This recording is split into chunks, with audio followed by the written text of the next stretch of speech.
Jake Boley, Colorado Springs, Colorado. Lee Harrington, Kearney. Drew Howard, Learned, Iowa. Levi Kerner, Arapahoe, Nebraska. Give a hand for this year's roster.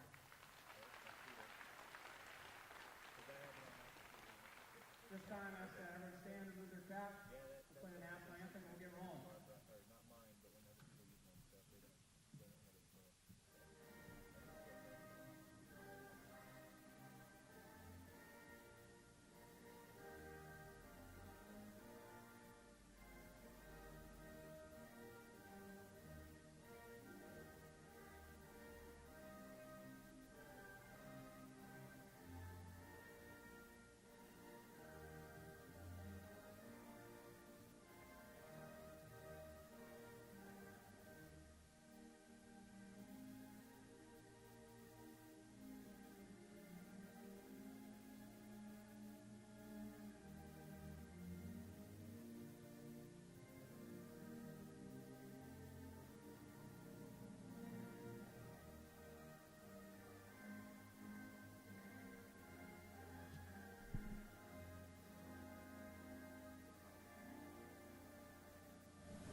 He's from Blair, to be exact. Alright, Bishop's going to choose down heading into the second period. Let's see what Jackson's got on top. Meanwhile, on the blue mat, Hector was looking for an escape, but now they're in more of a neutral top-bottom position.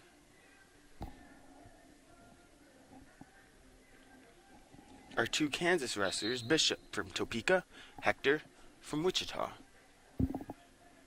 Two pretty major cities in Kansas.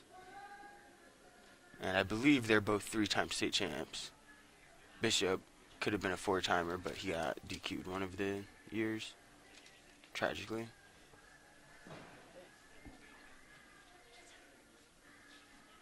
(5-1) Hector over Ivan right now, and it's 4-2 Jackson over Bishop, but Jackson's looking for another takedown. And by the way, the winners of these two matches will face. Oh, Bishop's looking for some funk here. Bishop's definitely one of the more funkier 125s. Oh, and he might have him on his back. There might be two there. There is two, and there might be backs. That's huge. That's going to be huge. That defense is obviously key, and honestly, one of the keys to being one of a good 125-pounders, I think, is having a great counter offense. Not even a defense, but a counter offense in your back pocket, and that was obviously a great move by Bishop, and that's going to help him out in this match. Especially because top's one of his best positions too, and he does get two backs. So he's up 6-4, and we're about halfway through the match. A little bit more.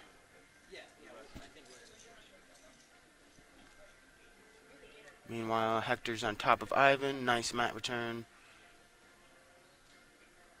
2 minutes to go in that match, and Hector's up by 4. Oh, and Bishop might get some more backs. He's kind of close there. And that's a good fresh start by Jackson, because Bishop had the legs in. If I'm Jackson, I'm just thinking, get out of bounds, and now I just have to focus on getting to my feet, because 1 point is huge here. 1 point, and I mean, it's a 1 point match. It's anybody's game. Let's see if Jackson can get one here. Pretty fun match already. And he tries to come up, but Bishop, he's tough on top. Specifically at throwing legs and kind of that arching his back motion. He popped my rib once in practice from a similar motion like that. He's trying to fight it, and he's strong there. He might not look like it, but he's pretty dang strong there. He's one of those weird kind of strongs. Positionally strong, I would say. Whereas Jackson, ironically, is one of the best lifters and conditioners I've ever seen. Constantly getting first place in the mile, or the 5 mile, not 1 mile, 5 mile. Pretty sure he runs marathons, lifts like a maniac. Two great competitors in that mat. Meanwhile, our other mat coming to a close. Short time left. It's looking like Hector's going to hold on for the win over Ivan. 5-2, with about 7 seconds left. Might get another takedown to seal it.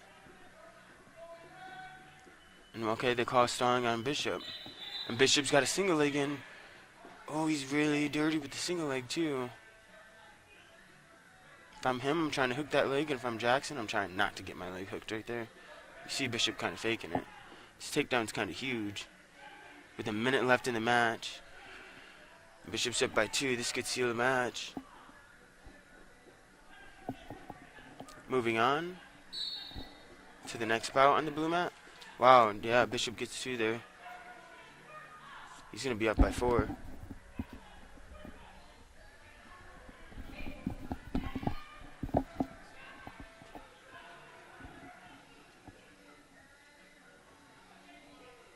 It's 30 seconds left.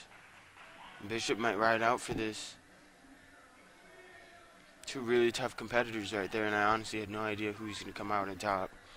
Jackson's been knocking on the door of honestly being one of the best 125 pounders in the nation for a while. And Bishop showing he's right there with him. Bishop's got the legs in, and yep, he's going to ride out there. And that's going to be the match. Wow. There it is. Bishop Murray. Bishop Murray, your winner over Jackson Nielsen. 8-4, maybe 9-4 with riding time. And you can tell Bishop's pretty pumped about that. I talked to him a bit, and he's pretty excited about the wrestle-offs and the chance to prove himself, so.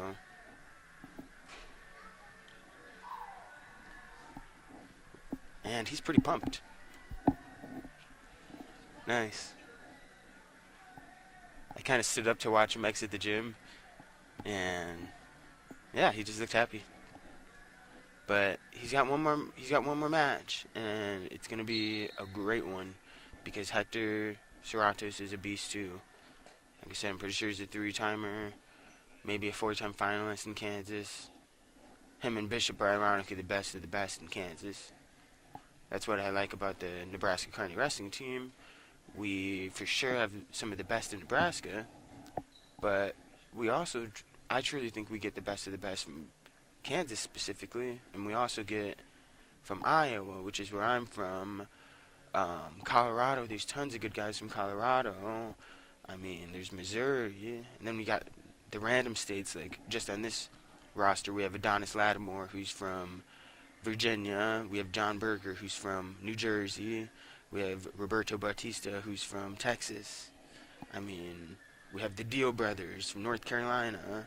We've got people from all over, honestly, but we also have the best of the best from this area. Just really unique team. Gotta love it. Anyways, let's get back to the action. That looks like it is. I feel like my bout order is messed up. Hang on a second. Let me get out my phone. I don't think this paper is right. Well, on the black mat, we have Breyer, Rice, and Tyler Collins, which is a really fun matchup. We've got one of the best from Colorado, multiple-time state champ, Tyler Collins, who is from, just to clarify, the city, Ray. He's from Ray. Really tough team. And then Breyer Rice from Logan Magnolia, 4-time state finalist from Iowa. I mean, come on. Super tough. Gotta respect the Iowans as a fellow Iowan. As I say that, Tyler Collins gets the takedown, I think. Unless they called him out of bounds. Nope, they called the takedown, which is fair.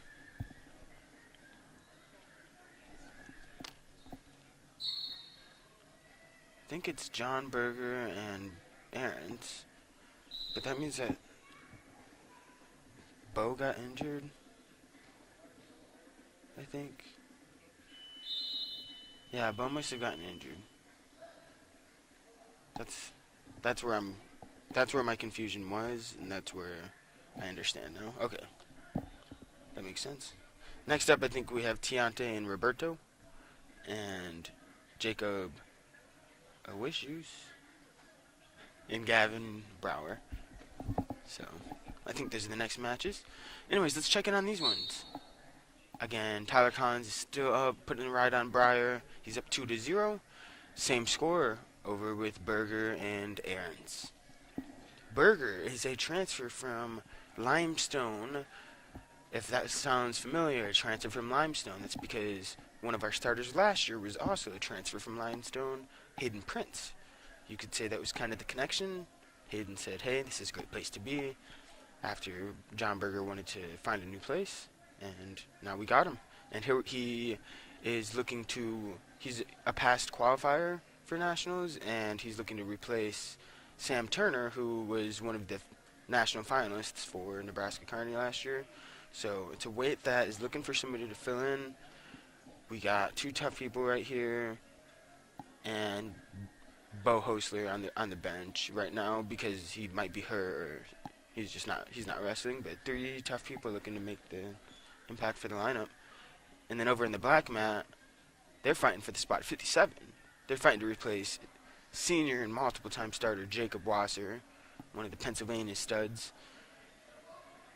So, both of these mats are looking to replace established seniors, as was the 25-pound match, looking to replace myself. Once again, it's Joshua Portillo here. Hope the live stream is going amazing. I'm having a blast. Hopefully you guys are enjoying my talking. And it's not too boring. Right now, we just got some good riding. UNK, definitely known for their riding. And that's where you can make a difference on top. You can turn and get a huge lead on somebody. If you turn somebody for 4 points, think about it. You pretty much got to take them down 4 times to make that up. By the time you cut them for an escape and whatnot, you know. Turns. Huge.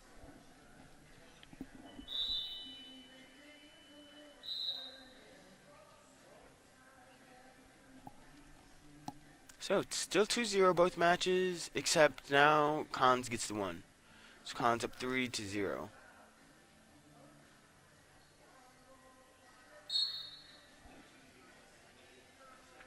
Berger to his feet. Aaron's looking for a leg ride in the air. He's going to have to return him. Yep. Stall call was going to come there eventually. Was it kind of quick? Yeah, but nonetheless.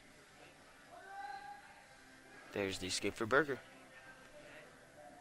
Berger, if you look at his shoes, he's got really big tongues on his shoes. Interesting strategy as he takes a shot on Brody out of bounds. And Cons is going to get back on top. It's going to be 5-0.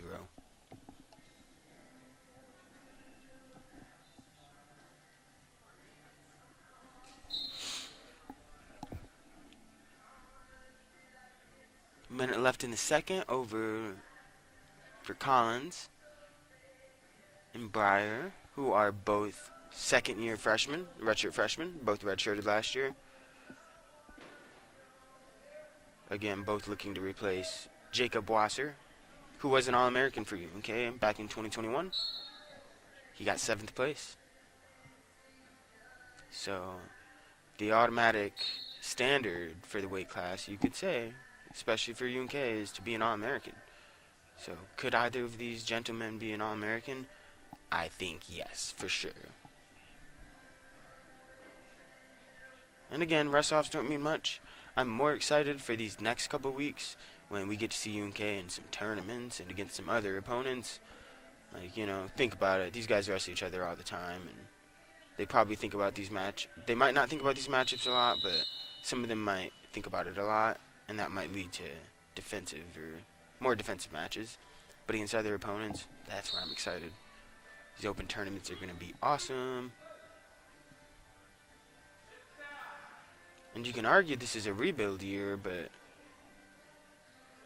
I mean, it is a rebuild year because we lost a good 5-6 impact seniors, but that's the thing. I'm excited to see how we rebuild because the thing is we're still ranked number 1 in the nation right now, which rankings don't mean much, but I'm just saying there's still belief. Like, other teams lost seniors too. So the question is, how are the gentlemen on the mat right now going to step up for the team? I'm excited to see. I think they're gamers. Whoa, they called stalling on Berger for pushing him out. He can't believe it. But he kind of walked him out straight back. But Berger wanted the stalling against Aaron's. And then the ref said, no, I'm calling you. Looks like Bryce Abbey down there. One of my good old professors. Teaches several classes, but I was in his Essentials of Strength and Conditioning class. Did my honors project with him, one of my honors projects. Made a highly developed plan for strength and conditioning. More on that later. Anyways, score is going to be 5-3 now with about 45 seconds, but green does have a lot, so I think it's going to be 6-3. I apologize, I don't see the scores, and it's hard to see right now. Is this on overtime right now? This is overtime, I think. What am I, unless they have the periods wrong. Or it's third period. And Berger has riding time. Maybe that's it.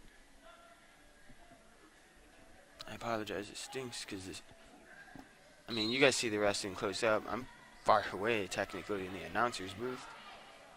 I'm looking at screens too, but the screens don't have the score. Short time over on Breyer and Collins. Matt. Looks like Collins is going to get the win. They do call Collins for stalling. Oh, but over on this mat. Ooh, Aarons almost looks for the takedown. Wait, he might get it. There's still time left. That bell was on the other mat. Oh, crazy scramble, crazy scramble, crazy scramble. There's 20 seconds left. Berger's up by 1. If I'm Berger, I'm grabbing that inside ankle, not that far ankle. I'm ready to pass it. Whoa. Whoa, he's looking 2. No. I don't think that is 2, to be fair. Yeah. Oh, it's super close, though. He's got to pop him over to the front. You're not going to get it there. 3, 2. Wow. And several people want the 2 in the crowd. Wait.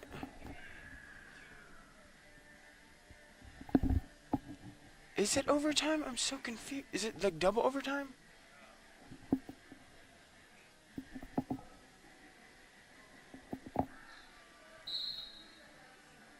Yeah, double overtime. Double overtime.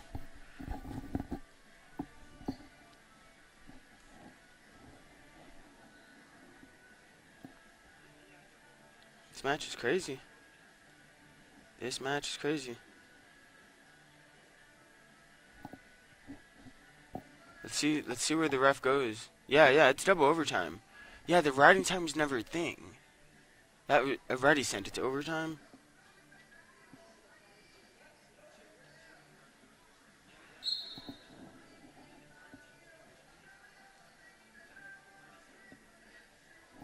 Here we go. So Aarons is going to be on bottom.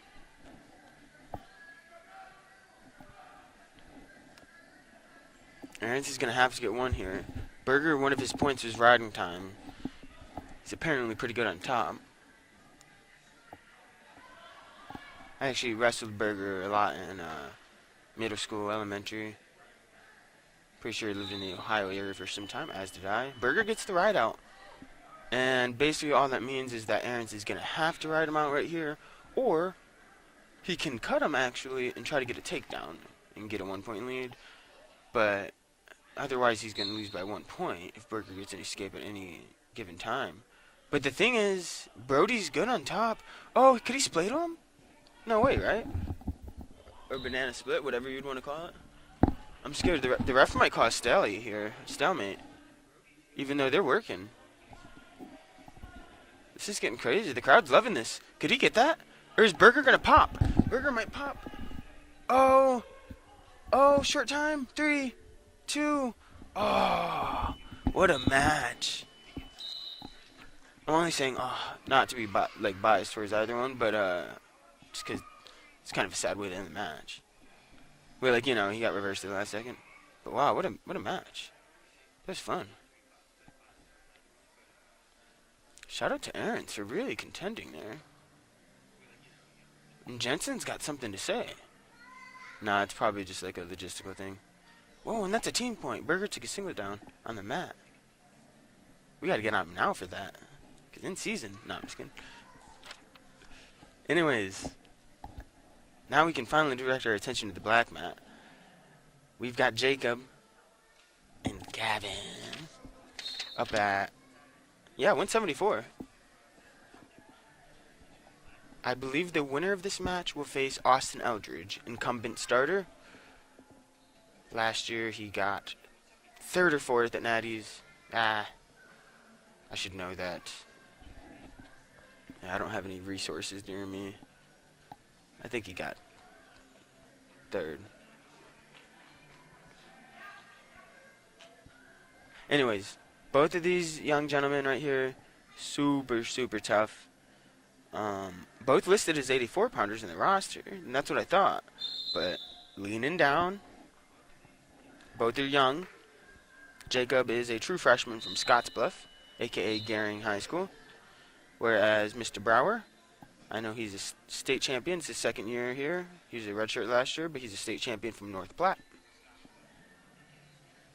He really developed a lot last year, honestly. I like his style a lot.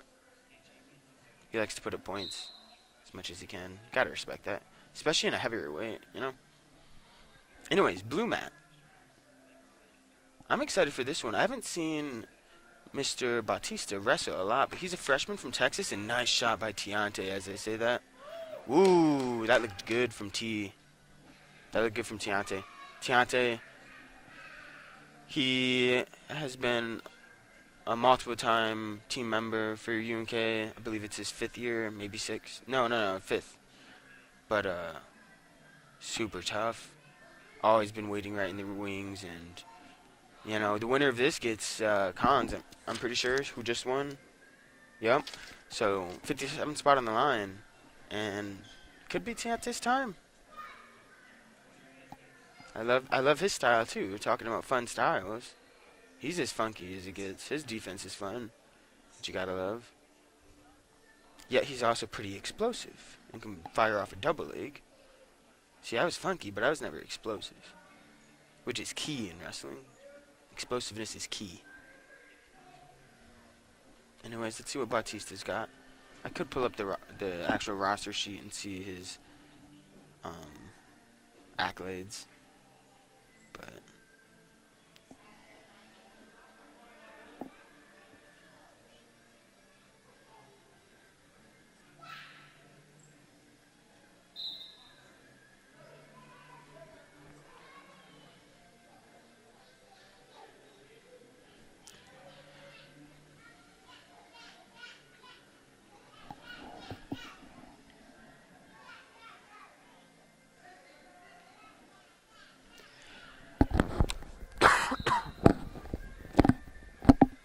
so it's 11-1 over there on the black mat.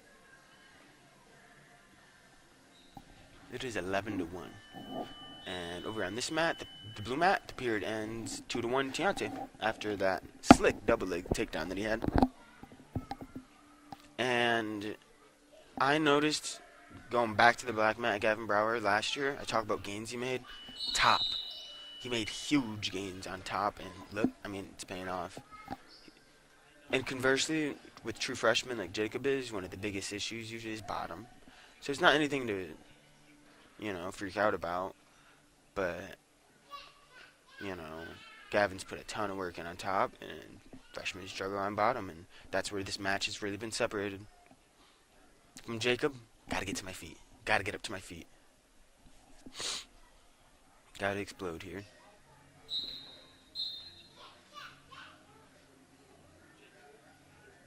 I like a good tripod. I like a good tripod there. You gotta get your base up a little bit more. Now he's ready to counter that move. Except, gotta get some motion. Nice chop, nice chop. Ooh, he could look tilt here. And yeah, you can just see the pressure and the positioning by Gavin. Looks tough to be under him. Anyways, back over here, 3-1 Tiante after an escape. Tiante's got his hands low, right in front of his knees, ready to block. He puts his hands on Mr. Bautista. If I'm Bautista, got to get my offense going too. It's another thing, Bautista being a true freshman as well. Sometimes it can be a little bit nerve-wracking to fire off your offense. You know, you don't want to show weaknesses in some of your best attacks, you know. Ooh, Brower better watch his own back. As a tilter, I never did claws as much, but that was always my fear too, giving up a defensive fall. But with that being said, I'm pretty sure he got some backs. Yep, 2 backs. So 13-1 Brower. But anyways, can't be scared to fire off. You just gotta let loose like it's your last matches ever. Theoretically, like, just shoot. Like, you never know. This could be your last match. Go out guns a-blazing and just have that be your style. Make it a controlled guns a-blazing, but and trust me, it's not easy to take shots. I've shelled up a lot in my career, but it's definitely one of those mental blocks in wrestling that makes it tough. Anyways, Bautista going down. If he can get one here, it's a 1-point match. And he's up to his feet. Tiante flattens him, which is exactly what Tiante wanted to do. Ooh, Tiante looking legs. Tiante's sneaky with his legs. That's my thing. He's super dynamic. He's got something in every position, because on bottom I know he's got those rolls too. Which you gotta love. Brower gets the win. Might have been 14-1. Something like that. Either way, Brower moves on. He'll face Austin Eldridge in the next match. Super exciting. Tiante putting work in on top. And, you know, right now, that could be the difference in the match, because it's looking like he's about to get... Ooh. I was going to say... I mean, Bautista almost busted out of there, but now Tiante's riding time goes over a minute, which means he's up 3-1. He's up 3-1. Riding time would make it 4-1. So now even if Bautista gets an escape and a takedown, that would just send it to overtime. Anyways, black mat. Looks like we've got Mr. Vodichka, Dylan Vodichka, along with Tate Kuchera. Tate Kuchera, true freshman from Kearney, Nebraska. He is the brother of multiple-time team member Judd Kuchera. Brothers on the team, gotta love it. Both from Kearney.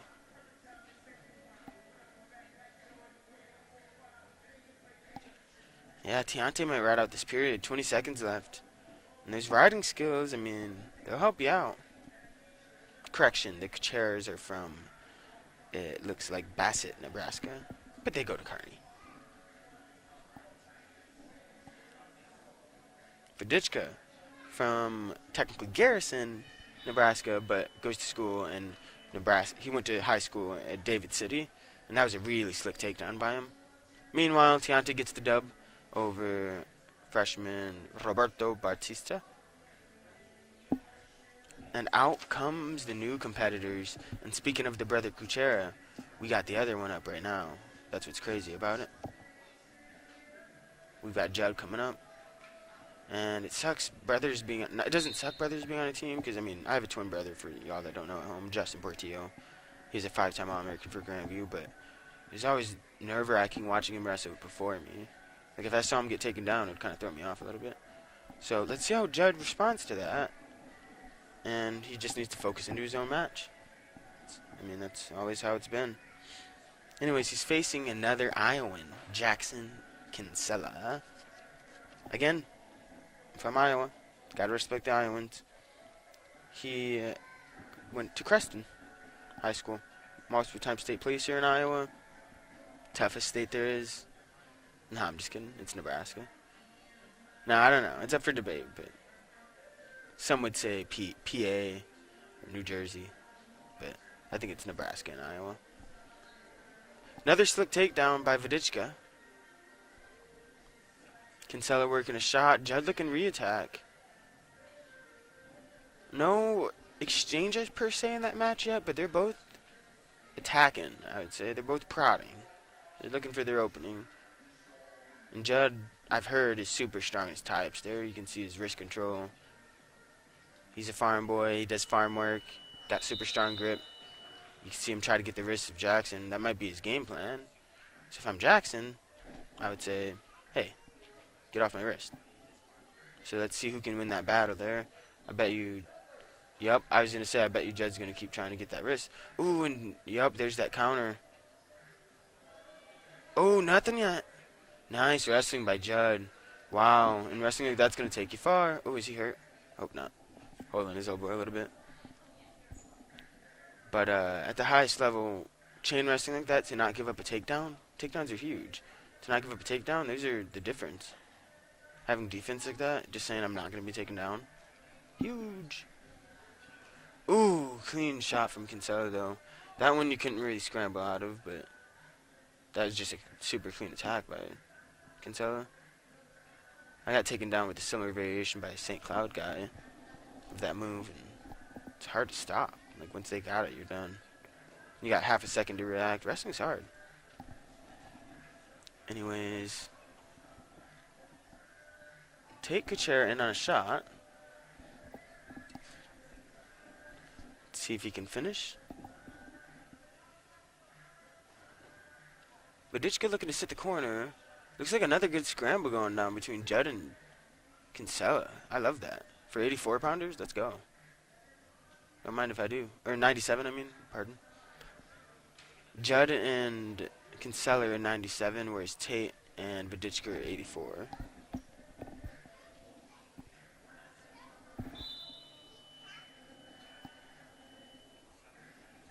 Period ends. It's 2-1 Kinsella. Vadichka riding. He's up 7-1.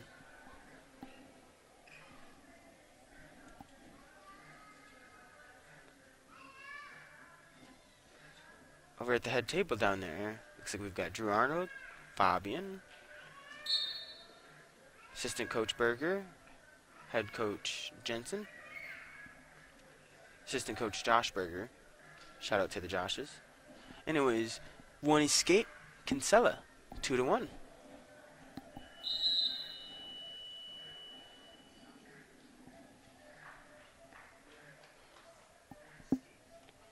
Take a chair, gonna go down to start the third.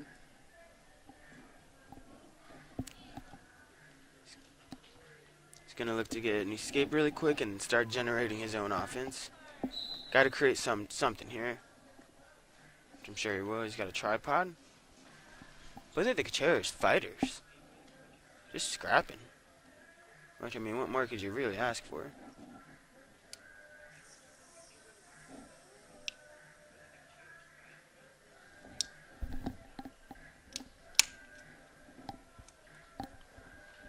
Nice little slick step out of a slick shot by Judd, and whoa, there's kind of a headbutt. Kinsella rubs it off like it's nothing, because he's tough, but jeez.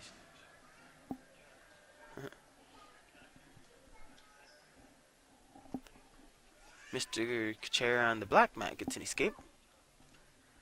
Looks like it's either 8-3 or 9-3. I think it's a 9-3. Vadichka with the lead. Another nice shot by Vadichka. He's clean on his feet. He's clean. And Kinsella gets a takedown on Judd. Now Vadichka, though, I'm pretty sure freshman of the year last year. Which, we had some pretty good freshmen. I mean, think about how many freshmen might start for us. So, Vadichka, freshman of the year. And I think it's mainly because he's good on his feet. Look at that. He just gets to the foot. And good scrambles by Tate, but just a good finish by Vadichka, nonetheless. And now Vadichka's going to have, I believe, Billy Higgins next. Billy Higgins started last year. He's actually #1 in the nation right now. Highest returning All-American from last year. He got 3rd, I'm pretty sure. Yeah, I think he got 3rd and Eldridge got 4th. Or it might be vice versa. Dang, Vadichka's just got lots of answers on his feet. Because Tate's funky with it. But Vadichka's still just finishing clean. But anyways, Billy Higgins, #1 in the nation. That'll be a later on match that we'll see, which would be just as cool. That's the thing. These two are facing just to face Billy. That's how deep our team is. Anyways, Vadichka gets the win. He will move on to face Billy in the next match. Meanwhile, over here, minute 30 left in the blue mat. Kinsella up 5-2, but they're neutral. A couple takedowns by Judd, and he's in it.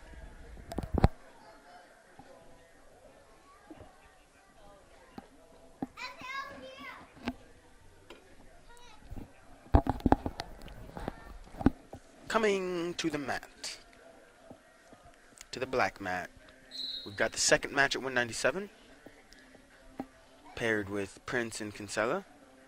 The winners will face, but on the black mat we have Trey Darrow against Hayden Prince.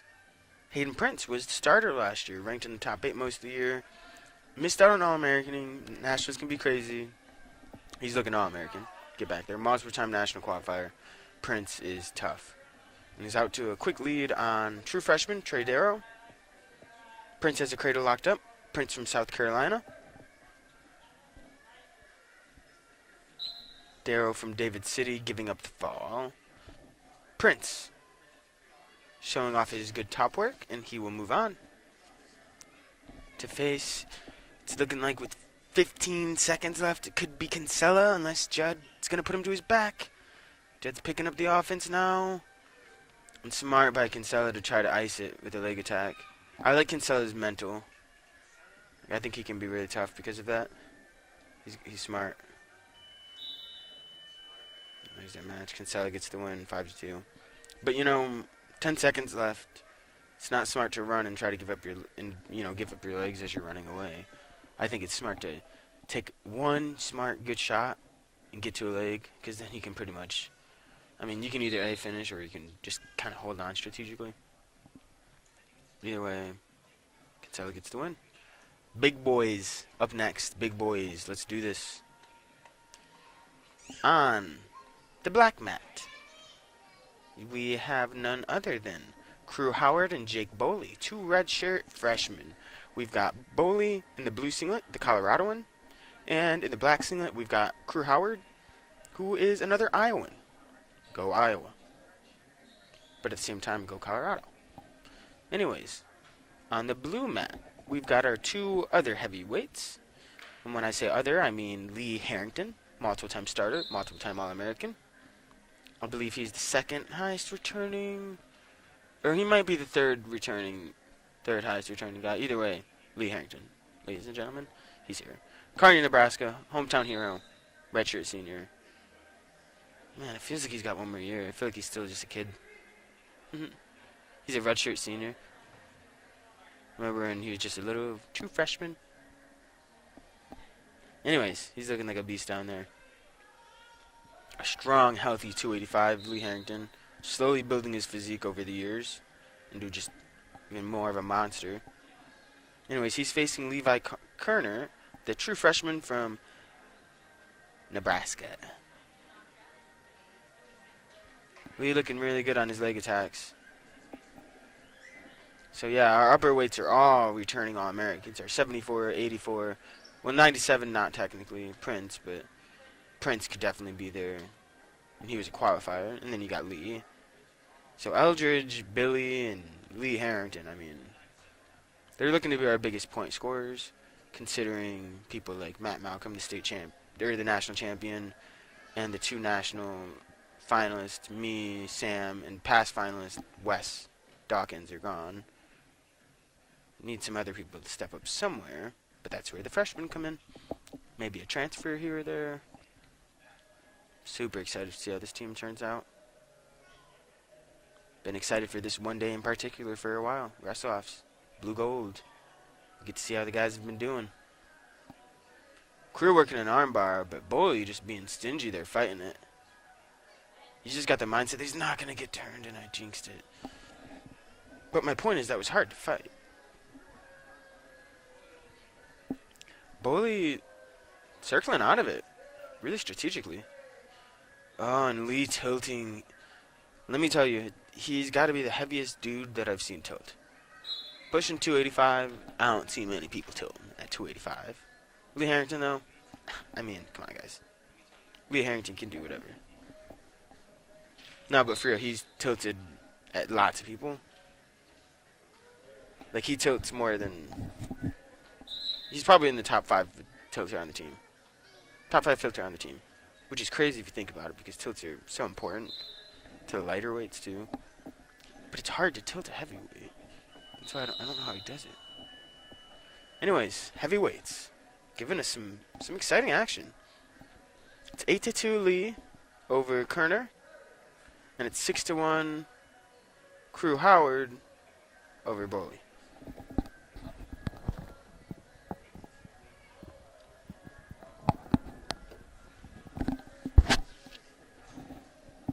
Ladies and gentlemen, if you're excited about this wrestling season for the University of Nebraska at Kearney, go ahead and give this stream a like.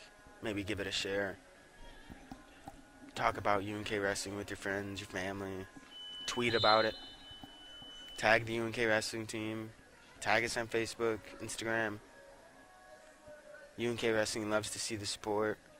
And we're going to run it back. Back-to-back Natty champs. Let's do it.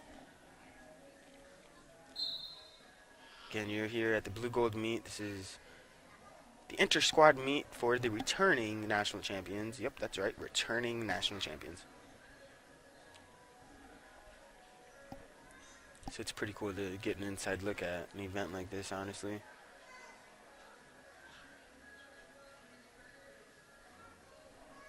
You get to see what we're getting made of. Quite literally, the UNK wrestling, what it's made of. All of our little components and pieces and parts. Doesn't matter if you're first string or fifth string. We're all a component of this giant operating machine that's trying to win a national championship. And national championship people. That's what it's all about. It's the UNK Loper lifestyle. Loper for life. That's what they say. Anyways, Crew working on top. Lee working on top. Yeah, I'm pretty sure they both face. Yep. And the losers will also face of this match. That's not the case for, I don't think, any of the other bouts, but whoever loses, both of these will face as well, which is pretty exciting to see. Just because I think our depth here at this weight is insane. I'm excited for Crew. So even if Crew has to sit behind Lee this year, and Lee's a senior, I mean, either Crew or Boley or somebody's going to be right there ready. That's what's great. That's called reloading a team. That's what we have at 25. We have lots of different competitors there. 33. Reload, reload.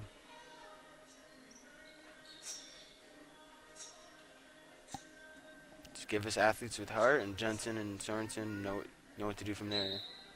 McCann, Chap, all of them, the whole crew. They know how to operate a machine. Bauer, Dr. Bauer, I should say, the athletic director. Got to thank all of our little components. Even Bryce Abbey, the ref on the blue mat, does a lot of stuff with nutrition for UNK, which is huge. Come on, nutrition at this level of athletics. I never took it for granted when people like him or Katie George came in. Shout out to the resources. Ooh, interesting wrestling going down in the heavyweight mat again. Lee looking to reach back a little bit. They usually say don't reach back, but I feel like Lee usually has a plan when he reaches back, if that makes sense.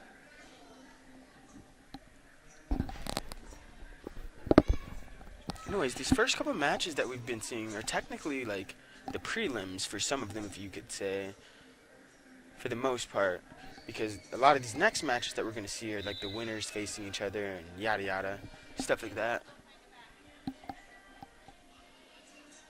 And Lee gets the takedown for the win over Mr. Kerner, which that means lightweights are up again. It's going to be super exciting. The other heavyweight match, under a minute left, the third. Bowie's going to have to get some action going. But if I'm Crew, I'm looking to increase my lead. Try to get a major. Show the UK wrestling fans that are here and on YouTube that he's looking to score bonus whenever he can. Not just win by 8 points, but win by 10. Or not win by 6, or win by 8. Anyways, 125 down here. It's my weight class. Sadly, I didn't get to really wrestle either of these two. I did when I came back for a practice earlier this year, but they're both true freshmen. We have Jacob Fox getting the takedown right now in the red ankle band. That is Jacob Fox. He's from Axtell, which I don't believe is that far away from Kearney either. And then on the bottom, in the green ankle band, that would be Adonis Lattimore from Virginia Beach, Virginia. Went to Lansdowne High School, but he's from Virginia Beach, which I've been there before. Pretty nice place. Anyways, Adonis has pretty awesome story after winning state title last year. Even through his disabilities, and now he's trying to do really well in the UK wrestling team as well, and we're really excited to have him. I wrestled with him, and he is super unique. He's tough to face. Like, he's super strong, and like he has just amazing drags and stuff like that. Like, hand fighting him was definitely pretty fun. But Fox looking to get a turn here. Fox just came up and grabbed me after a practice, and he just straight up said, "Hey, can you scrap with me some?" And I was like, I ain't gonna say no. And I just really respect that out of a freshman, especially for me just coming back in a random practice. He just wants to make the most out of his opportunities, and he kind of just grabbed me and said, "You're wrestling me," and I was like, "Sign me up." So that just shows that, you know, he's ready to improve and like take his lumps. As a freshman, if y'all didn't know, if there's parents out here that have freshmen that are wrestling, like freshman year, you're gonna get your butt whooped a little bit. That's just the way it is. Same in high school. The transfer from middle school to high school, like that first year, it's tough. And that's where a lot of people give up. But you can't give up after your freshman year. You have to almost seek getting your butt whooped in a way. And that's how you get better, obviously. But cliche, but again, I just really respected that out of Jacob Fox to just get that extra work in. I love somebody that wants to get extra work in, and I'll stay hours after a practice with anybody just to help them work on something that they want, you know? So anyways, two really promising prospects from 125 on the blue mat. And on the black mat, we've got two promising prospects at 133. Let's meet them. We have Joe Areola. He is in the black singlet. Areola is out of Colorado, actually. Some Ward, Colorado. Went to Nederland High School. True freshman. Facing another true freshman out of Omaha. Catholic, actually. Zach Orada. So, blue singlet, Zach Orada. Black singlet, Joe Areola. See how they do at 33. This is another weight class that is replacing, you could argue it. I mean, no, you can't argue. UNK legend, Wesley Dawkins. Multiple-time All-American. Dude could have been a 5-time All-American. Matt Malcolm was a 5-time All-American. I was a 4-time All-American. But Wes was a 4-time All-American, too. He could have been a 5-time All-American if he wasn't behind fellow All-American Bryce Shoemaker his redshirt freshman year. So, Wesley definitely a legend. National finalist for us. One of the best dudes I've ever faced in my life in college. Many times in the rescue I could never take him down. Anyways, enough about the past, I guess. Wes was the starter at 33, and these two are looking to replace him. So, we'll see throughout the years who emerges as the guy that wants to replace Wesley Dawkins, who wants to be that next All-American. Technically, the standard at 133 right now is to make the finals. Be top 3. Top 4, at least. Wes was top 4 each of the last 4 years. But, nah, that's a high standard, honestly. But, hey, dream big. That's the goal. As Areola gets a takedown. I've heard Areola's dirty. That's what I've heard from some guys in the practice room. He's got some clean takedowns. Anyways, 4 true freshmen on the mat right now. UNK really rebuilding on the true freshmen because, again, seniors. We lost about 5 or 6 of them. Since we lost about 5 or 6 of them, we've got, I don't know, good 6 to 8 true freshmen now. Our last class of freshmen was a load of them. I could sit here and count them if I really wanted, but I don't really feel like that. Anyways, Fox has a 6-1 lead. Got a good amount of riding time. Looking for another turn. On that fire mat, it's still 0-0. Fox looking for a pin. Adonis fighting. Nothing. Interesting hold here for Fox.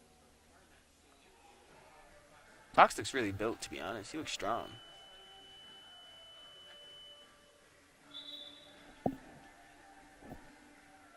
End of the period there. So heading into the third period, it'll be 10-2. On the other mat, 1-0, Areola. Or no, 1-0, Rhoda. Hope I'm saying that right. I could just call him Zach. I did that with Jacob Owis. Hey, the true freshmen haven't been around. So, like, if I can't say their name right, I'm sorry. It's not personal. The brand new big board in the Health and Sports Center gym, you guys can't see it in live stream, but it's right above the mats. It's looking nice. Come on out to UNK Home Meet to check it out, or ask your kids. But right now it's showing some awesome pictures from last year's nationals, and it's bringing back memories. But shout out to Braden Williams, awesome photographer. Got some nice shots, and on this big screen up here, it looks nice. It's one of those like quad screens, like really big ones that you see in big arenas. Brand new, I think. Just got it in the spring. Anyways, back to the action. Sorry, I got distracted. 11-2, Jacob Fox over Adonis right now, and it is still 1-0, Aurora over Areola. Zach and Joe, Jacob and Adonis. Jacob picking up another takedown.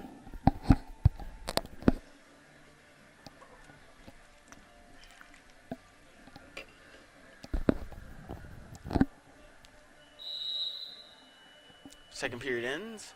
Heading into the third, yep, Ariel is going to go down. Kind of makes sense. In a 1-0 match like this, typically, you're going to want to go down 2 to neutralize. Whoa, they look like they got some cool action shots of the UNK wrestling team. On the big board, they're showing, like, they got chains and stuff, and they're, like, flexing. They didn't have that last year. We also didn't have a brand new wrestling facility last year. That's right. If you didn't know, UNK has a brand new state-of-the-art, art of the state wrestling facility. And I'm excited to check it out. I might even check it out right after this. Pretty sure it's ready. But if you didn't know, we kind of practiced in a little basement, 2 mats.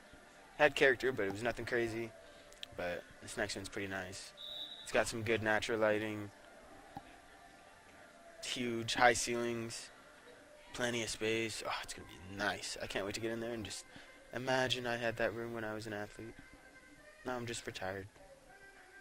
No, I'm just kidding, but I'm happy for the team. It's exciting. Anyways, Adonis seems to have a head injury. I hope he's alright. Might have got bonked.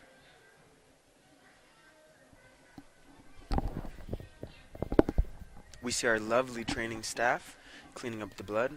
I'll tell you, the last 5 years I've been here at UNK, one thing that stood out, UNK training staff. That didn't need to really stand out. Whoa, craziness on the black mat real quick. Whoa, they were doing some flips and stuff. You can hear some claps in the crowd. You guys might not be able to, but I can. It was fun. Anyways, UNK, state-of-the-art wrestling facility, or state-of-the-art training staff. Training staff, phenomenal. The head trainers, but also the people that they teach to train. The little grad assistants.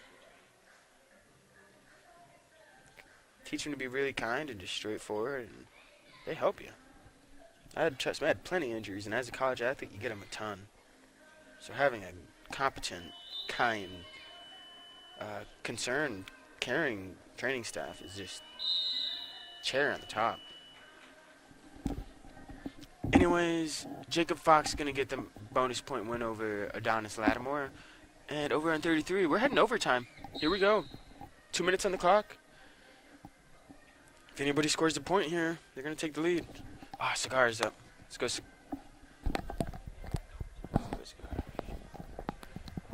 33, gonna be a great one. I think this is technically for the spot at 33, because the other two are gonna be redshirting. But we have my old roommate, Alex Cigar, in the blue singlet. He was a spot starter at 33 last year. Super good on his feet. Emerging in both top and bottom. Like, he has some great tilts. Super funky on bottom. I miss wrestling him. But kind of an all-around solid wrestler. But just hasn't really had his big win yet. Kelber transferred from Nebraska Lincoln. Jordan Kelber is, I believe, he's a senior. Yeah, he's a senior transfer. So this would be his last year here. I think Cigar has 2 more years. If he chooses, he could be done this year, I think, academically, if that makes sense. The thing with COVID is it gives you basically 6 years in college, because you get the red shirt and then you got the COVID year. But 6 years, like, it's nice to finish a degree in 6 years, like, have a little bit of time, pursue a minor or whatever, maybe a grad program. But most degrees, if you just want your basic bachelor's, not basic, but, you know, your 4 years bachelor's, it takes 4 years. Oh, and there's the takedown by Areola. So he's going to beat Zacharota in OT. Good match. They had fun, looks like. There it is. But it's like, some people just want to do their bachelors and get out. So it's 4 years. Not saying that's even what Cigar wants, but that's why sometimes you don't know if somebody's going to be back for a 5th or 6th year. It's always up to them. We are free humans, after all. Anyways, Cobra looking good on top here. He's really got his leg arched in there. Ooh, Black Mat 41, returning All-American Nick James, Kearney, Nebraska. And one of my favorite freshmen from last year, Daniel DeRozier. And when I say favorite, I mean, honestly, stylistically. The Bellevue East product is super funky, super funky. Got a lot of fun counter offense, scrambling, and his little offense. He's got an elevator from there if he wants. And as you can see, he rose through there, but... Oh, yeah, and there's no takedown. The camera's not... Oh, there we go. There's no takedown there. As you can see, some of that funk I was just talking about. And I'm just saying, this is on Nick James, who's one of the cleanest finishers in the game. He's one of the best. Like, he can get to legs like no other. So if you can out-scramble Nick, it's pretty good. With that being said, it looks like Nick's about to get the takedown. Or is he? Wait, what is this? What's going on here? What's going on here? Oh, that's kind of a good position for DeRozier. Whoa, whoa, we're getting crazy. Eyes on the black mat if you're not. DeRozier looking to scramble out of here. Is there even a takedown? Yeah, Green does have a takedown. What are they calling here? What are they calling? What is happening? This is what I'm talking about, ladies and gentlemen. And DeRozier's looking for his own points here. I say drop that left arm to an ankle. Or a leg. No, let that leg away. He let that leg away. Wow, that was fun. And there's an escape for DeRozier. But oof, that's fun. Got my heart rate up. One escape for Mr. Cigar. It's 5-1. Cobra wins. Nice single leg for Cigar. He's got to build his base there, and he's under. Verso for Kelbs. Ah, and there's a cradle for Cobra. Could be dangerous for my ex-roommate Alex Cigar. See what happens here. Cobra's going to look to hip bump him. And he does hip bump him. Oh, but Cigar fighting. Oh. Ah. There's the backs. Whoa, meanwhile, Nick's got some funk going on DeRozier. Who's in the good position there? I can't think DeRozier's in a good position there. Or is he? If he gets that leg for an elevate, let him wrestle there, let him wrestle there. I want to see what happens. Oh, no, Nick's just going to get that leg back. You can see the more that... Ah, he has a cradle, actually, I think. Huge, if so. Huge development, if so. DeRozier's crazy in there. He's stingy. Stingy, stingy. Anyways, giving up some backs now. He's going to end the period with some backs. 2, I think. DeRozier's going to shake it off. DeRozier, along with his funky style of wrestling, also has a funky style of attire. Check out them shoes. I love that color. One of my favorite colors. Little light blue teal action. You'll see them in a second when they move. Those are funky shoes. I don't know what they're called. I was always bad remembering shoe names. But they look cool. That's how I know. Ooh, Nick's shoes look cool, though, too. Yeah, those are just our white aggressors with the low heads. Ah, another tilt from Kelber. Kelber's super tough on top. Period ends. It's going to be 15-2.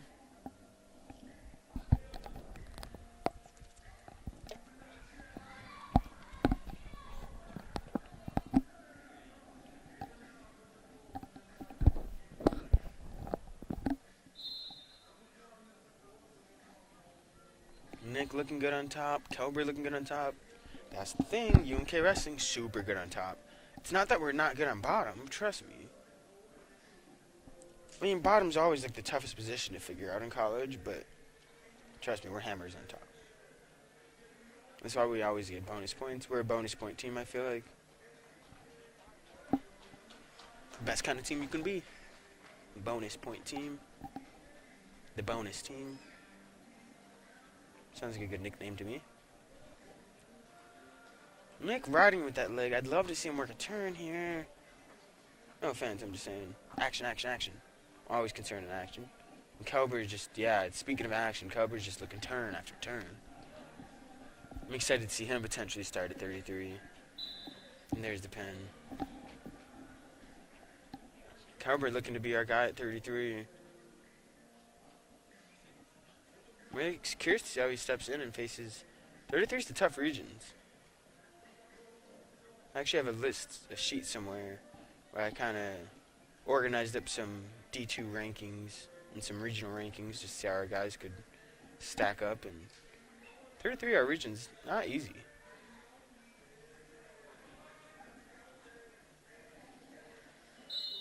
Anyways, here we are. 165 spot on the line, I think, right here.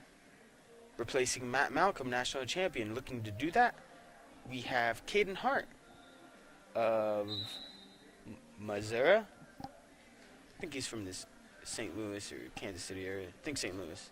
Caden Hart in the blue singlet. Redshirt freshman. And then we have none other than Wyatt Hayes, redshirt junior. From Scott City, Kansas. So we've got a Missouri-Kansas battle here, believe it or not. Yep, Missouri, Kansas. Both super tough. When I look at the state of Missouri and Kansas, I don't think there's a probability that these aren't some of the best wrestlers from those states. So we got some of the best from Missouri and Kansas. It's kind of like an all-star duel between the two states for this match. And over at 41, you got an all-star bout between Nebraskans. DeRozier, I'm pretty sure, is a state champ. Nick, I know, is a two-timer, I'm pretty sure.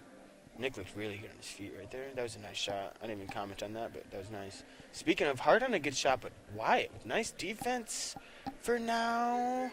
Hart gets the takedown. Wyatt's another one of these guys, kind of like Tiante, that's just been right there in the wing. Like, almost way too good to be backup. And been valuable as, like, a utility guy. He's just been waiting patiently for his right moment. I mean, he's been behind Wasser and Eldridge, who was ranked #1 at Nationals, or the #1 seed at Nationals, and Matt Malcolm, who was the national champ. Like, patience is key sometimes, especially when you're on a team like Nebraska Kearney. But with that being said, Hart's in on another shot. Hart's gonna... Nope. Wyatt being stingy. That's gonna come in hand. If you would have given up 2 there, that would have been obviously a lot worse. Wait, did he call 2? Confused. It says 4-1, 2-1. And, oh no, it said 4-1. I think the scoreboard put it up, but they thought it was 2. Oh, yep, and there's another takedown by Hart. Hart was sneaky in the practice room. Like, I kind of didn't see him wrestle a lot, but he's also like a bodybuilder, I'm pretty sure. He lifts a lot. See on his Snap story all the time. Anyways, Nick getting the W. Doing what all Americans do. He's definitely one of the captains of the team. Looking to improve on his All-American finishes. Pretty sure he's gotten 7th and 5th.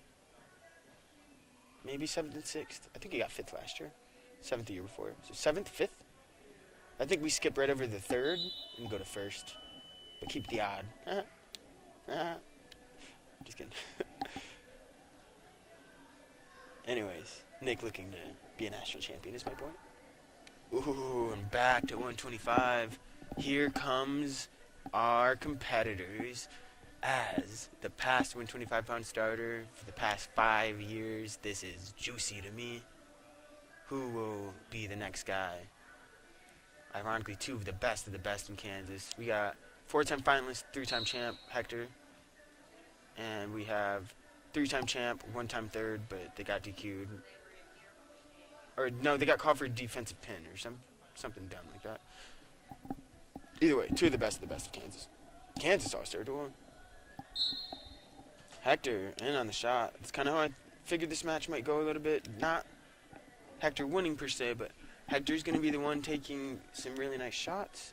Bishop's going to be the one with really funky defense, which even right now, he's holding on. You could argue he didn't even give up a takedown, which now he concedes it 100%, but Bishop's definitely more of a counter-offensive guy, and Hector is going to go out there and shoot.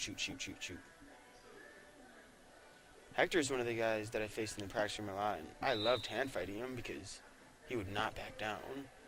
Like, he was just in your face, and not in like a mean way, but his hand fighting was just intense. And like, I liked his energy that he brought to it. Some people try to chill in the hand fight, and yeah, he puts in the work. Same with Bishop. I've gotten a lot of one-on-one technique sessions with Bishop over the past year, working on little technical stuff. I had a lot of technical questions for him where I would ask him and he would help me figure it out. That's what teammates are for, bouncing technical questions off of, figuring situations out on the mat and in life. Anyways, down in the blue mat, Hart's still up 4-2, but White might get a turn here. He's looking cheap tilt. Some people call it a tight waist tilt. Some people call it a cheap tilt because it's theoretically just a nice little sneaky one that you can just sneak in there. You could say it's cheap. This is my bread and butter, a move like this though. Oh, 2-1 counts. And White's kind of shaking his head there. Can be frustrating. Some may have said that Bryce Abbey is not the best ref. Nah, I'm just kidding.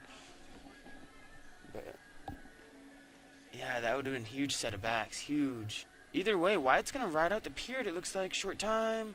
3, 2, 1. And he's got a riding time point. If he goes down and gets one, we're tied. They both look a little juiced, but that's because they've been going hard. And meanwhile, Hector's up 4-1. Hector's up 4-1 on Bishop. We'll see if Bishop can pull some kind of counter-offensive reversal to his back like he did against Jackson Nielsen. Which, yeah, surprisingly, Jackson Nielsen's not in the top 2 for this weight class right now. But again, rest-offs don't mean much at all, I would say. What really matters is these next couple weeks at open tournaments, which is, again, what I'm even more excited for. I hope they're all in the open brackets, not any freshman brackets. Because a lot of these guys are technically redshirt freshmen, so they could be in the freshman brackets. Freshman, sophomore brackets, but just go in the open brackets, and I want to see who comes out and gets the big wins. That's what I want to see. Or maybe they do lose, but has a really close match, like maybe against an All-American or something. But either way, I'm excited for the next couple weeks. Then we can really see who's going to be top at the top for the lineup, you know? Because, again, these guys wrestle each other in the room all the time. And I hope people didn't get narrow-minded and just think, oh, I have to beat my teammate to make the spot. Because, again, it's not going to matter when you face a bunch of other dudes and you lose to them, you know. But either way, whoever's our guy at 125 is going to be a stud. Same with 65. Like, I know how good Wyatt is, and Caden's kind of putting a shock up right now. 6-4, it looks like. And Wyatt does have riding time, but he's going to need a point. He's going to need a point. And he can't force a bad shot because I feel like Hart's going to hit a nice counter. Oh, and there's a shot. Hector only up 4-2. Bishop can get one here. That would be huge. 2 takedowns isn't that big of a lead, really. It's 2-3 points. It's 2 takedowns. So you can muster that out really quick. Both matches. Interesting. Bishop, did he get one yet? I don't think he did. And over here, 23 seconds. 6-4, basically 6-5. Wyatt's up. The riding time's not going to matter. Put it that way. Well, it will if Wyatt gets a takedown. Because then he wins by 1. But if he doesn't get a takedown, it doesn't matter. Or if Hart gets a takedown, it doesn't matter. Whew, I'm excited. It's going to happen. I just have no clue. Oh, Bishop looking to sit the corner on a Hector shot. Hector doing smart by keeping his forward in that knee. I can't watch that one, though, because there's 8 seconds. 5, 4. And Hart's going to get the dub. Hart's going to get the W. And those 2 back points that Wyatt didn't get, which I don't know if they were either. It was just somewhat close. There's linger. But anyways, Hart gets the W. Whoa. Whoa. And they're talking about it. had a little word, but anyways, over on that other mat, Hector did end up getting that takedown, which, dang it, I wish I would have saw how he finished it, but Hector's got the finishes figured out, which is what you need to have against Bishop. And I think Hector actually chose neutral instead of bottom, because Bishop's that good in bottom. Bishop's going to have to get his offense, but he's also going to counter offense. Ooh, and fun match at 57. Another match that's for the spot, I think, replacing Jacob Wasser. Collins and Tiante, and they're already in a crazy little exchange. And Tiante looked really close to a takedown finish, and he looked in control of that.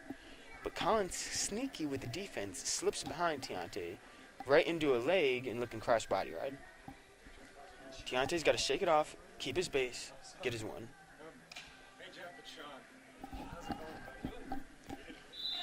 Ooh, nice choice to get out of bounds. Really, because he was in a compromised position there with the leg in. Bishop looking to take down on the leg attack, but Hector doing good scrambling.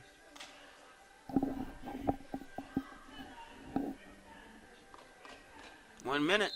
1 minute in the match. Bishop down by 3. 4 really with the riding time. He's definitely going to need a little move. Wow, how is this one going to end? Hector Saratas could be the guy. 125 incumbent. To me. Once again, Joshua Portier on the mic. Pleasure to be here. I miss wrestling in the UNK wrestling room and competing with the guys. But it's good to be back in the announcer's booth. Hey, maybe a couple more meets I can come back and announce. I enjoy it. Hopefully you guys enjoy my commentary. And there's going to be another 2 for Hector. And that'll probably do it. 8-3, I think. Something like that. 30 seconds. 20 seconds. Oh, and Khan's working a tilt on Tiante. Didn't notice that. Well, anyways, Hector's going to get the win. 9-3 against Bishop Murray. And for now, he tops the 125 ranks for UNK as our potential starter. But, open tournaments, I'm excited for it. Either way, Hector is going to be an animal, or, again, Bishop, Jackson, Ivan, whoever starts at 25. I heard Alex Cigar at 33 might cut down. Oof, he's going to be good. Man, I'm just excited for this whole roster. 33, Kelber. 41, Nick James. 49, looks like Berger. 57, whoever wins this match. 65, Hart's in contention right now, but there's also Hastings University transfer, or Hastings College transfer, Trenton Muniz, who was actually NAIA runner-up. Not easy. NAIA Nationals, got second place. Almost won it. Lost to a tough Grandview guy in the finals. The UNK actually do it last year, and we'll do it again this year. Grandview, one of the toughest teams in the nation. Anyways, we get Trenton Muniz, and he could potentially replace at 165 Matthew Malcolm. So again, lots of questions for the UNK wrestling roster, but lots of excitement. That's all I'm hearing. Questions? That's excitement. It's like a little story unfolding. It's another story, you know, how this lineup's going to unfold. And even if it is a rebuild, I mean, this last national championship took all the last 5 years, every little component of it. And we slowly built the ranks. When I transferred to UNK, my redshirt freshman year, we were ranked, I think, 18th or 19th in the nation. We ended up getting, I think, 5th that year. No, we got like 9th that year. Next year we got 5th. The next year was canceled. The next year we got 2nd. The next year we got 1st. So it's just a build. You know, but a year like this is as exciting as it gets when there's just so many roster questions. And I'm curious to see who guys who we thought would do the best get upset a little bit, or have some slumps. And who's going to come through and be the hero, you know? It's all exciting. Anyways, Austin Eldridge taking the mat on the black mat, and he's doing what he does best. Tilt and turn. I believe the score is 10-0. 10-0. And Gavin Brower, trust me, he knows the tilts are coming, but that's the thing. Everybody knows the tilts are coming. The question is, can you stop them? And hey, that's how you know you're good at something. If the other opponent knows it and they still can't stop you, that's how you know you're pretty solid.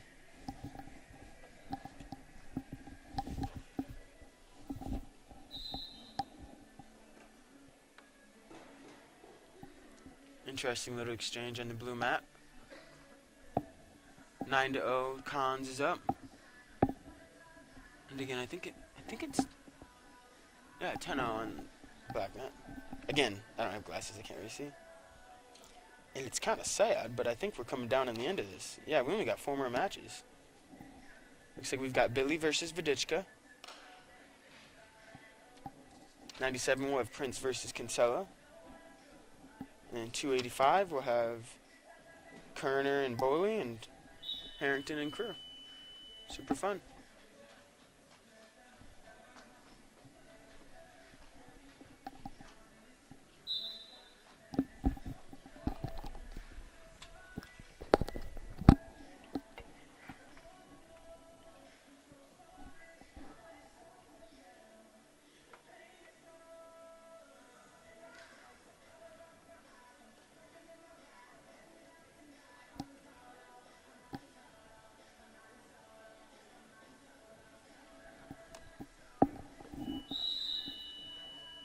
Second period ends with Eldridge getting the ride out over Brower. Eldridge, another one of Kansas's best. McPherson product. A couple years ago at the UNK wrestling camps, I coached a McPherson team and loved it. And they're all like, do you know Austin Eldridge? I guess he's a legend there. I guess he's pretty good. Eldridge actually started his career at JUCO Cloud County Community College. We have a couple of JUCO guys on the team. Highly recommend the JUCO route. And there's kind of a stigma around it at times, which I think is ridiculous, but I think it would be smart to go JUCO for a lot of people for miscellaneous reasons that I won't get into here. You can check out my podcast if you want me to get into that. Just kidding, I don't have a podcast. Technically. But anyways, I think he got 3rd in the nation in JUCO at Cloud County. And then 2020, I think... Oh, yeah. He got 3rd in the nation for Cloud County. And then he transferred to UNK. I was actually his recruiting host. Austin Eldridge, that's right. We went and played mini golf. That's right. I was happy when he committed here. Anyways, he's racking up some more points. That might be the technical superiority. Meanwhile, Tiante gets his chance on top, but nonetheless, he's going to fall 12-3. And for now, 57, Tyre Collins holds the #1 rank for the team, if you will. But open tournaments, Tiante's got a lot of experience in open tournaments. Excited to see how that battle continues to progress throughout the year. I mean, again, I was a competitor for this team the last 5 years, and every year there was at least one serious roster battle that was just too hard to decide. And this year I think we could have as many of those as we've ever had. I think there's a lot of guys that are that close. And again, it's the tournaments where you can see who's going to emerge. Somebody's got to emerge. If nobody emerges, then, I mean, quite frankly, it doesn't matter who starts, but somebody's going to emerge, and you might have a couple of late season wrestle-offs. Alright, 2 fun matches. 2 returning starters against 2 solid redshirt freshmen. Black mat, we've got Billy Higgins at 184. He just so happens to be ranked #1 in the nation at 184. So, pretty good.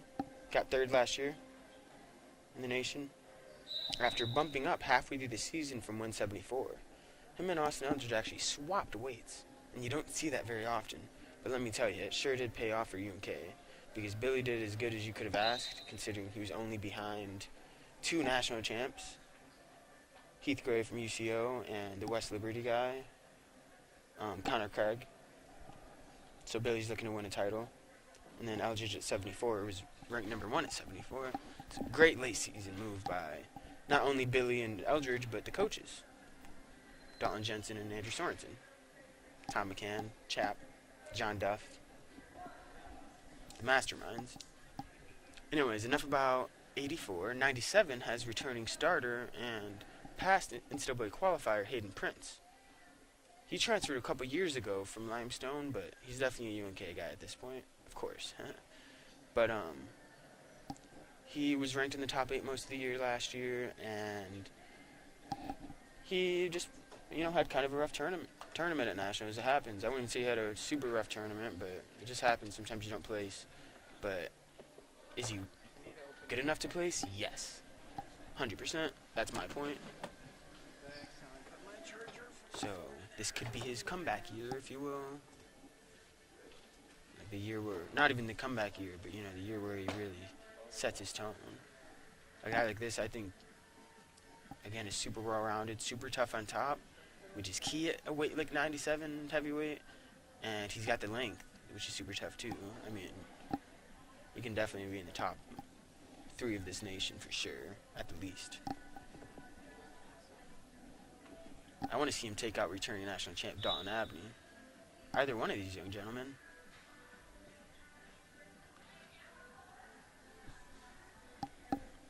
I'm only saying Prince because he is the returning national qualifier. But anyways, we've got a South Carolina versus Iowa battle here. Kinsella from Iowa. Again, go Iowa. Billy Higgins is actually kind of an interesting one because he actually went to school in Iowa for a bit, in middle school. And he's basically kind of both Iowa and Nebraska. He'll say he's Nebraska, though. He's definitely is Nebraska, but my point is, you can argue he's Iowa. I've been on a couple teams with Billy in high school. It's actually how we knew each other beforehand. But you could argue there's 2 Iowa guys up right now, and then a South Carolina and Nebraska. What's going on? Looks like Billy shot a clean takedown. Billy's super explosive. As explosive as it gets. Hector. Good job. Just saw wild Hector Serratos. Had to tell him good job, of course, as, past 125. Basically handing him the baton. But again, the baton could be anybody's. This is an inter-squad meet. I hate even saying wrestle-offs. It's just like a little practice dual meet. Getting our nerves out a little bit. I mean, yeah, you guys can't see, but we have honestly a really decent crowd. That prompted me to stand up and take a picture, actually. Because, yeah, people are excited about the new year. That's for sure.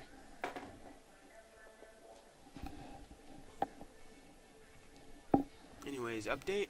Looks like it's 6-4 Billy over Vidichka. It's close. Billy's got 3 takedowns, but Vidichka keeps escaping. Which, a lot of times, that's what it's all about in wrestling. If you can just keep escaping, there's been numerous matches where last year in the semis at 125, kind of getting whooped on my feet, but just kept escaping and got a takedown and I was in it. But with that being said, Billy just looking clean on his feet. Billy's good on his feet because he ties one thing into the next, into the next, into the next. And yeah, people always say that, but it's like, do you really do that? Billy will go from attack here to attack there and just connect them. There seems to be some sort of issue, but I'm not sure. Blue mat, Prince is up 3-0, minute left in the second. You could argue that match is just a takedown away. If Kinsella gets a takedown, he escapes in the third. So, but if I'm Prince, this would be a great time late in the second. I actually think is unpopular opinion, but perfect time to go ice it. Like, it's the second half of the match. You get a takedown, ride out the rest of the period. You're up 5-0 going into the third. He didn't wrestle. Yeah, I don't know where he went. He didn't wrestle.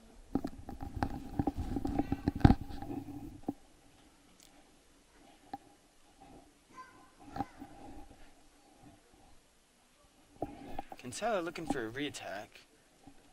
Nothing going. Prince kind of holding center really good. You want to have your feet right in the center right there. Pretty much at all times. Billy picking up another takedown. Looking swift. On his feet. I think it's 12-5. Kinsella is going to go down. So, again... Oh, Prince has some riding time, though, too. Wait. Yeah, Prince does have riding time. So his lead is a little bit bigger than we thought. Because he's going to keep that riding time right now, I bet. Basically, Kinsella's going to have to get going soon. And I think that concludes the match at 80...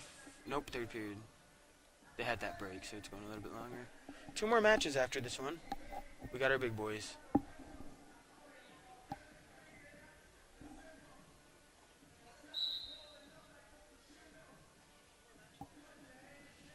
See what Vidichka can do on top.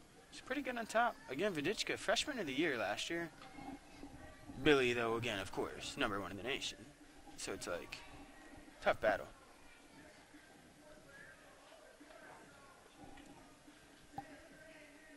'97 over on the other mat, the blue mat. Again, we've got 2 of the best from their states. Like, think about that. At a school like Nebraska Kearney, national champions. Like, yeah, we're not D1, but we're pretty much getting the best of the best from the states that we get. Like, we wouldn't bring a guy from South Carolina if he wasn't legit.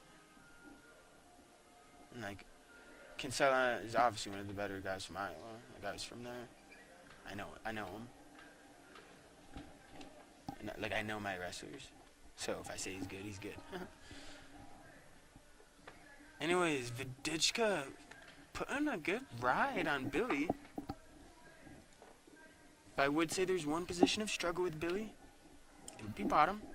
But again, bottom. Super tough position. Like, if you're good at top in college, you can give a guy fits on bottom. So it's like, Vidichka's good on top. So it's like, he could give Billy problems, you know what I mean? I know it's kind of obvious, but I'm just saying. Even if you don't think that you're bad on bottom, if somebody's good on top, and, like, they have their own little cliches that they do, you could be in trouble. Which is where, right now, Billy's got to figure this out. And he does, nonetheless. So, let's see if Billy can get a takedown. 15 seconds left, I think. On the blue mat, the match ends 3-1 in the end, and Prince gets the win. And out come the big boys. We've got Lee. Oh, let's finish this match real quick. Black mat finishes up, and Billyson is gonna get the win. Yeah, I'm impressed with our crowd. Dang, we need to get a crowd like that for all of our home meets. For real. Peace. Said goodbye to some old friends, some past UNK wrestlers, past starters. Jonathan Killingsworth, senior last year. Was a 141 for the most part, 149 here and there. Jonathan Killingsworth, and then Scott Fosos, past 33/41 pounder. 2 of my better friends. So good to see them. Had to say hi. I told them I wasn't sure if I'd be in the audio booth tonight, so I might have went and sat with them, but nonetheless, here I am. Blessed to be here in the audio booth. Hope you guys have enjoyed me on stream. Hey, hopefully I can be back for another one, if you guys enjoyed me indeed. But I enjoy it. It's right up my alley. Got a minor in media production. I've done broadcasting and I've announced a couple meets similar to this before. Never a UNK meet because usually I've been out there. A little busy, but yeah, I love announcing, so this is pretty fun. Hopefully I can, maybe next Sunday against Chadron State. It's going to be a fun meet. I think that's next Sunday. If you guys are listening on the stream, come on out, because I think that's when we're unveiling our national championship banner. Yep, UNK Wrestling National Champions. We get a banner in our Health and Sports Center, and that's going to be pretty cool, honestly. Yeah, surprise. You get lots of cool things when your team wins the national championship. Like rings and watches, and meeting the president of the Nebraska School Systems, all that good stuff. Anyways, back to the matches. 0-0 for Lee Harrington of Kearney, Nebraska against Crew Howard of Iowa. He's from Clarinda, Iowa. which is also the home of past UNK wrestler JJ Clark, past 184-pounder, and my past roommate. Lots of connections to the past and the present and the future. I'm glad we got some more Iowa guys in the team because it was me and Malcolm, national champ, but we knew we were leaving, so we were like, we need to get some more Iowa guys here. So we got Kinsella and Crew Howard and Briar Rice, all those guys. So we got 3 Iowans in the roster now to replace me and Matt. A couple other ones. Iowa better than Nebraska. Nah, I'm just kidding. I don't want to upset too many people on this stream. Which I'm assuming is mostly Nebraska, but at the same time, I mean, we have a lot of Iowa fans. Oh, talk about heavyweight tilts. Boley's looking for a tilt.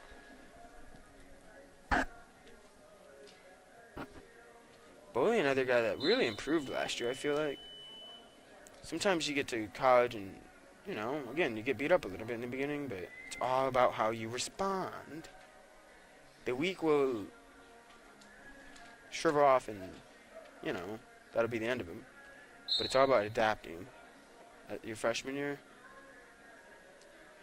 And that could be starting from just not getting your butt whooped to surviving. Or to keeping it closer. To finally getting those takedowns in the room. You finally start getting turns. You finally start escaping. Next thing you know, you're a national champion. Just kidding, it's not exactly like that, but it's all about the process. Lee doing good holding that tripod, looking knee slide, nice. That was good techniques and almost tactics in a way, I would say, by Lee. Tactics because you've got choices to make there, mental choices. It's not just a technical thing, but he knew that Crew was going to chop, and that's when Lee chose to knee slide. And I mean, I can just tell you we trained that in the UK wrestling room. We trained it a lot. Because it's all about holding safe position, not getting turned, making sure you're okay, and then transitioning, waiting for them to make a mistake. UNK wrestling got some smart coaches. I miss it. I miss just feeding off of their brains, asking questions, figuring stuff out. Oh, on the black mat, Boley's looking for a half. Nice fight by Kerner. My theory is that you should never get turned in a half, but I mean, it definitely happens. But it's all about fighting it, which, I mean, Kerner, I mean, that looked like it hurt, but he fought it. He didn't get turned. Now he's out. Anyways, the score down there is only 4-3. Boley's up 4-3, it looks like. Whereas Lee's only up 1-0 on Crew. He's also one of the best freshmen. We had a lot of good freshmen last year. Crew, Kinsella, Breyer, Collins. I mean, come on. Bishop, Hector, Ivan. That's just some of them. I can't even... I mean, those are just off the top of my head. DeRozier. Jeez. And then there's so many guys that aren't wrestling. There's lots of guys that aren't wrestling. Like Drew Arnold, Bo, Fabian, Peabody, Muniz. I know Muniz is hurt, but you get the point. Yeah. 1-1. 1-1 on the heavyweight match for the spot. It's 6-3 on the other mat. Boley's taking the lead. Not for the spot again. I keep saying that. Sorry, you know what I mean, though.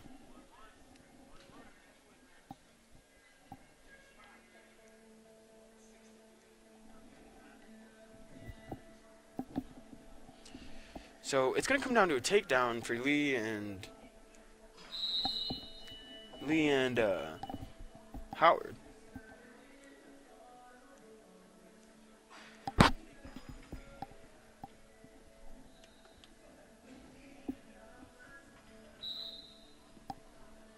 Kerner's going to get a chance on top. Once again, ladies and gentlemen, it's been Joshua Portillo, UK alumni. Well, I'm not an alumni yet. I haven't graduated, but past UNK wrestler. It's been a pleasure to be on the mic. Winding down in the last couple minutes of these matches. Although, I'm telling you, Lee Harrington and Crew Howard could be heading to overtime. which is always exciting, of course, especially when it's heavyweight, the last match. Looks like a minute and a half left on the black mat. 7-3, I think. Boley is taking out Kerner. The Coloradan taking out the Nebraskan. Boley from Colorado Springs. Looking for another takedown. Nothing. He got too eager and went to the head. Got to stay on a leg in that situation, which is where Kerner is, but smart by Boley to break the lock. A lot of little intricacies these guys are showing here. Heavyweight's a battle of intricacies. A lot of people think it's easier, whatever. Like, oh, I can do that. No. So many intricacies. Lighter weights you can just scrap, but here we go, overtime. You hear a round of applause from the crowd. Crew's balling. Crew's going for it. Ooh, I'm gonna get on my feet. Oh, are they gonna call stalling there? Ooh, they do. Is that a point? No, first warning. Good. Say, don't call it on a stalling. And Crew's laughing. I think because he knows Lee kind of just maneuvered him. I mean, there is a slight size advantage, but Crew's really been trying to build up to a good heavyweight. Pretty sure he's 220 in high school. It's not your biggest heavyweight, but the gap, again, goes from 197 pounds to 285, so... And Lee, again, is all of that 285. So... But at the same time, you can be 210, technically, and be in the weight class. Super interesting. And the black match concedes 10-3, no, maybe 11-3 with riding time. Boley wins over Kerner. And with that being said, we're down to our last match. Let's get on our feet, ladies and gentlemen. Metaphorically. Lee holding the center really well again. You really want your feet right between those two little lines right there, that green and that red line, and that's kind of what Lee's doing. If you can be more forward, that's even better, but look at that. He's right there. Zooming in, getting a little better view here. And now Crew's in the center, but now Lee back in. Tony, it's all about the intricacies and the hand fight and the little details here. I'm curious if this goes to rides. Who's going to win? 20 seconds. Heavyweight matches specifically where you might not get as much offense. You're going to see those overtime matches, which again makes it for some excitement, especially when heavyweights are the last matches of the day and they could decide the duel. There's been lots of duels where it's been decided by an overtime heavyweight match. Lee Harrington and Jared Heinrichs being the two last heavyweight starters, both known for crazy overtime matches. Sometimes winning it, sometimes losing them. I'll tell you, Jared for sure was one that came through on a lot of those heavyweight overtime matches. He was known for that. Lee comes through, of course, too. But Lee keeping his base. He's got his knees under him, which is great. That's step one, but he's going to have to get his weight off his hands, which he's doing. To his feet. Ooh, and good return by Crew. Crew's just going to have to keep working those little chops. Just keep little by little. The more and more he rides him, though, the better. That was a good 22-second ride. So now if Crew can escape in 22 seconds or less, he's actually going to win because he's going to have more riding time. If it's exactly 22 seconds, they'll head to overtime for another neutral tango. And if Lee rides him out, of course, he will win 2-1. So let's see what happens. If I'm Crew, I'm going now. Just get out of there and just settle it. Ooh, and he might get out. Lee's trying. Wow, and he gets out. So here it is. I'm pretty sure this is going to be it if Lee can't take him down. Ladies and gentlemen, Crew Howard might have just taken out Lee. There's 8 seconds. Does Lee know? I think this is the end. Does Lee... No, it's not the end. No, yeah, it is the end. Yep, it is the end. There it is. Crew wins on riding time because he had 14 seconds. Kind of a weird way to win, weird way to end the day because they both technically scored the same amount of points, but Crew rode him for 10 seconds more in the end. But either way, again, rest-offs or whatever, doesn't mean much. Either way, thank you for joining us at the Blue and Gold meet 2022-23 wrestling season. Again, wrestle-off results don't mean much, but we'll see you in the next couple weeks at some of the tournaments and opens. And again,